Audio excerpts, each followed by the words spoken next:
Hello mga ka-YT, finally dumating na yung in-order nating online, itong video making kit AY-49.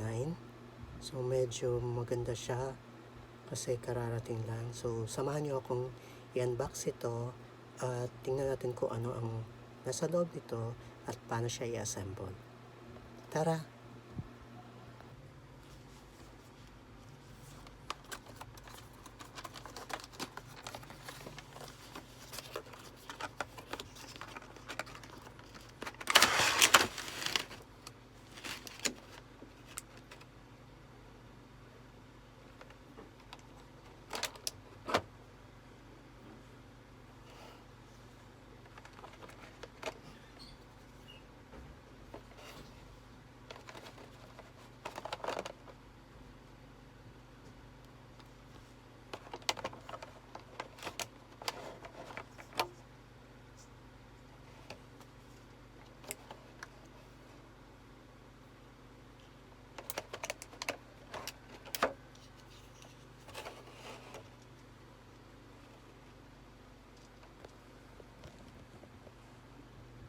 So guys, what to do next is based dito sa guides natin.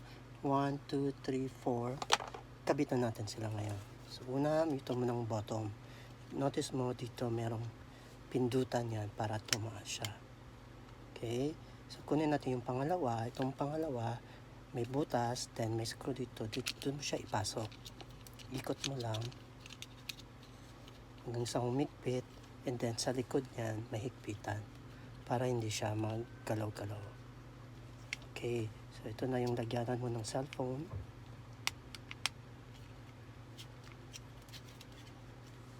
Next, ikabit na natin yung lights. So manotice mo dito dapat nakaharap. Kasi dito ka lalagay yung cellphone. So dapat dito yung lights nakaharap para pag selfie mo, pagkuha mo ng video, may lighting. So same din sila. Higpitan mo lang, ikot-ikot mo lang.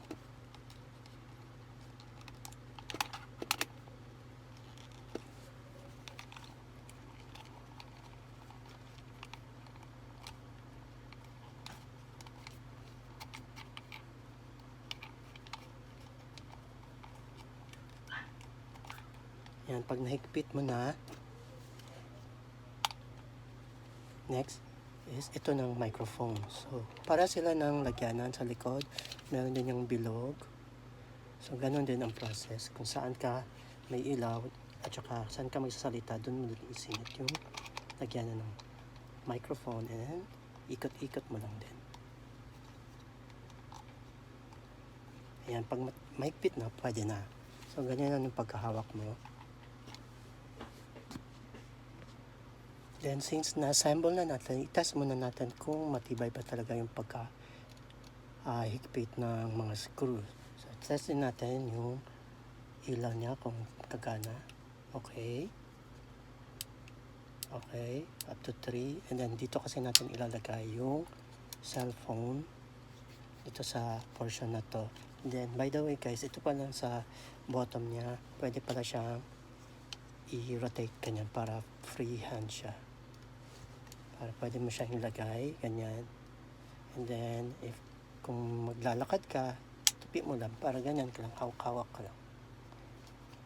Okay, ilalagay na natin yung cellphone.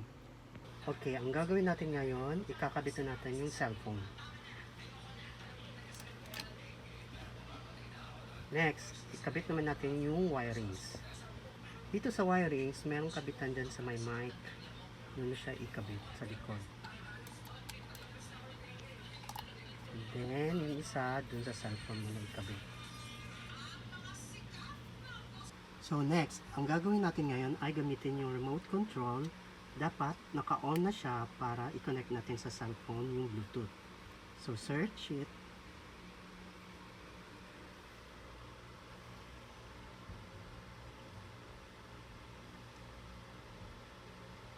And then, pag lalabas, click mo lang. Okay. Okay. Pag na-connect na, ready na tayo. Go na tayo sa video.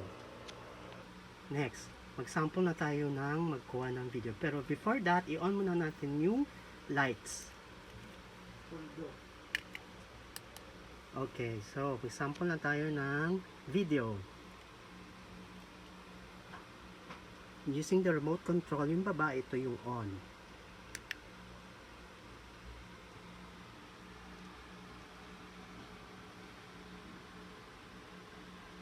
Then, stop yung sa may taas sa part. And then, check natin kung ano yung kuha natin na video.